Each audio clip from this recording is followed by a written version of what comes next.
Hello there. I am Leo Castillo, and this is my presentation on Jean-Paul Sartre. So, Jean-Paul Sartre was a French philosopher, novelist, playwright, and critic. He was a leading existentialist, and he dealt with the nature of human life and the structure of consciousness. Jean-Paul Sartre was born on the 21st of June, 1905.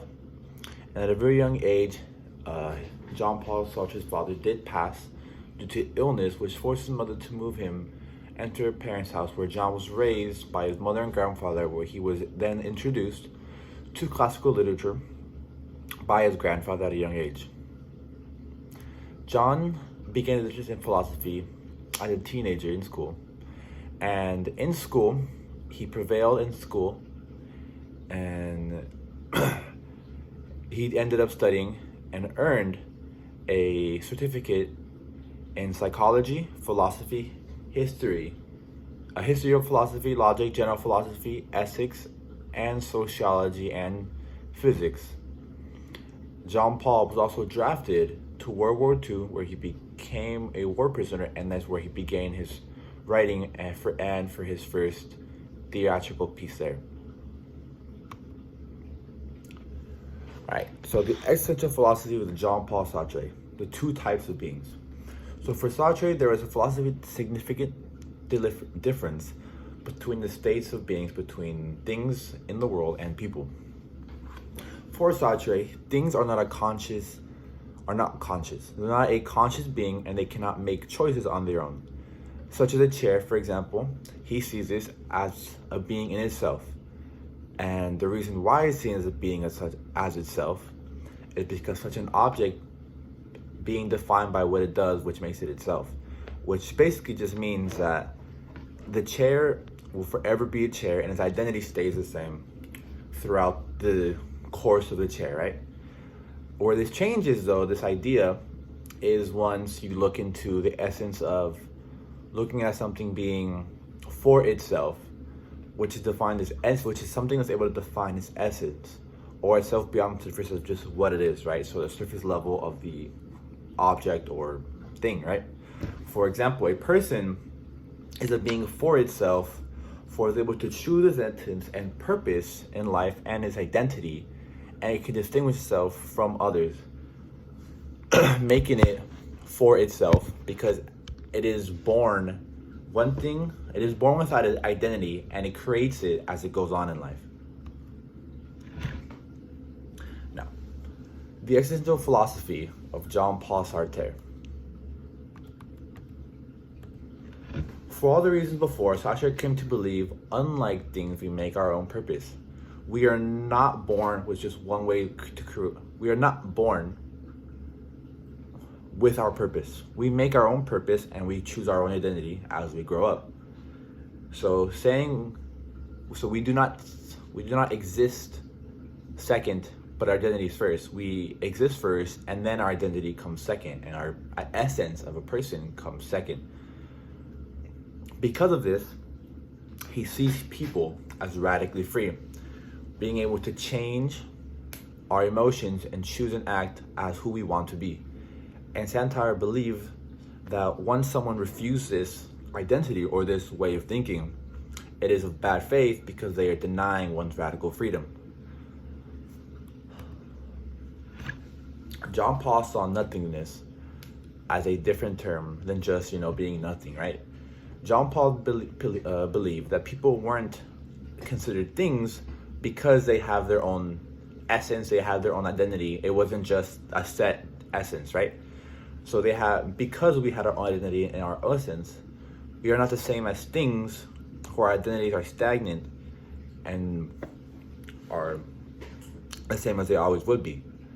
For this, Jean-Paul refers to people as nothingness because we are not things. So we are not things, basically, is what he's trying to say. We are separate from things because we were not made, our identities were not built for us. We created our own identity. Now, Jean-Paul's ideas in my opinion, seem to have a relation to the mind-body ideas in a contradictory way. So for Sartre, because he believed that the mind and body,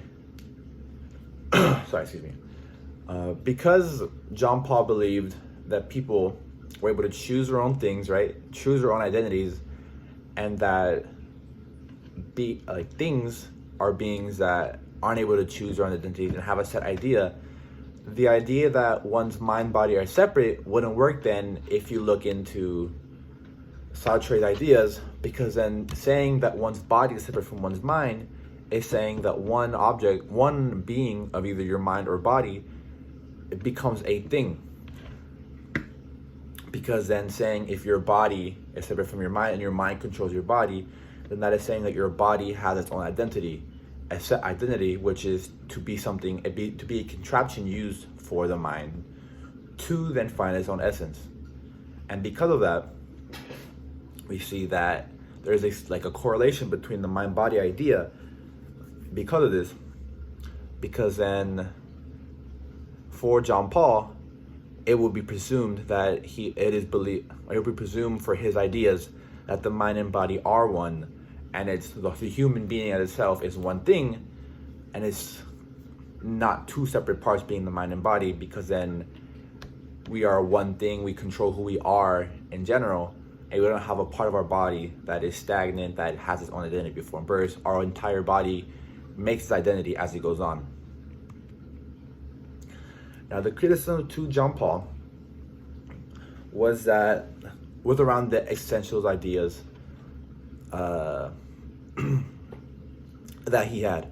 And the main critic was that this idea of existentialist created this isolation from person to person, because if each person creates their own identity, if each person is different in essence, right, then to a certain degree, each person is not the same as the other. Each person cannot relate to the other, making it to where it'll get to the point where one can never truly relate or understand another human, because each individual person creates their own essence and identity in life.